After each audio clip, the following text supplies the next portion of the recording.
LeBron is turning 41 this year. He currently has a $52.6 million player option with the Lakers that he has to make a decision on by June 29th. Shams says, "I'm told LeBron James is likely to opt in. He's got a massive player option and that's the plan.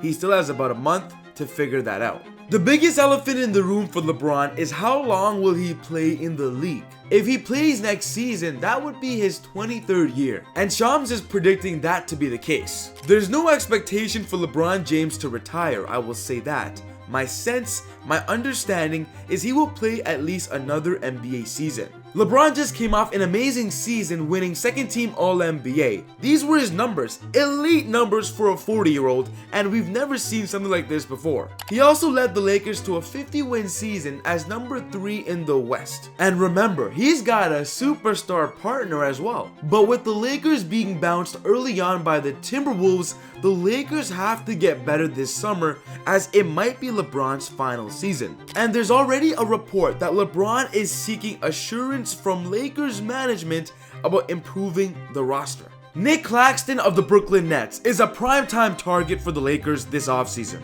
As a young and mobile center, he poses an inherent lob threat. This makes him an ideal partner for Luka Doncic, who is known to exploit mismatches in the pick and roll with his big men. The Lakers also have Austin Reeves, another guard that can make Claxton shine. Additionally, Claxton is quite capable of holding his own in the paint. The Lakers' lack of paint presence and rim protection was shown to be a glaring flaw in their playoff matchup against the Minnesota Timberwolves. Although the next center can't transform their defensive rotation, he certainly shows up enough upside to be able to plug the gap. We all know that Rudy Gobert dominated the Lakers in that Game 5, but with Claxton, it wouldn't be as easy anymore. The trade is Claxton in exchange for Rui Hachimura, Gabriel Vincent, and the Lakers' 2031 first-round pick. Big shout out to SeatGeek, the #1 rated ticketing app on the market with over 28 million downloads and over 70,000 plus events every single day. Tickets for sale. You have to get your cheap tickets on SeatGeek today because they have the best tickets to any kind of event. On checkout, use my promo code EasyBuckets with an S at the end to get an extra $20 off your first purchase. Your cheap tickets on SeatGeek just got even cheaper with my code. Dalton Connect could be a prime trade piece the Lakers own right now that could get them a reliable player in return to help LeBron make another title run. Nikola Jokic and the Denver Nuggets are all about Dalton Connect. Connect is the perfect catch and shoot option to put on the court next to Jokic. Denver could jump in as a third team if the Lakers trade for a new starting center. This trade is still around Claxton, but it could make the Lakers get a better deal by having a third team involved. This would be the deal. The Lakers get Claxton, the Nuggets get Dalton Connect and Rui Hachimura, and the Brooklyn Nets get Michael Porter Jr. and the Lakers' 2031 first-round pick.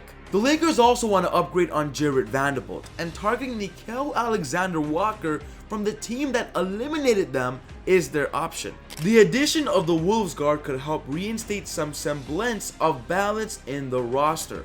As a player who primarily moves without the ball, Alexander Walker makes for a solid outlet passing option for Doncic and James on the perimeter. Nickeil is an absolute better shooter than Jarred Vanderbilt and still brings that defensive mindset. Nickeil Alexander Walker in exchange for Jarred Vanderbilt and the Lakers' 55th pick in this year's draft.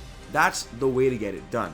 But Daniel Gafford is a more affordable big on the market for the Lakers because the Mavs want to trade Gafford because they're building around Derek Lively. Gafford is a lob threat, an interior presence player, and also has the toughness physicality to target and guard the bigs in the West. Gafford in exchange for Gabriel Vincent and Shake Milton. This gets the job done because the Mavericks need a guard as they're waiting for Kyrie to return. There are also a couple of bigs that LeBron would love the Lakers to sign this offseason. There's Jericho Sims, a young center about to enter his prime. There's Day'Ron Sharpe, who's a pretty younger center that has a lot of potential. There's also Clint Capella from the Hawks, who could ultimately be now worth only a veteran's minimum deal. This could be a steal for the Lakers. And don't forget about Brook Lopez. The Lakers could potentially get him on a sign and trade with the Bucks, who are going to rebuild a little bit this summer. But we know LeBron isn't going anywhere for the time being. and the Lakers need to do whatever they can to keep him happy.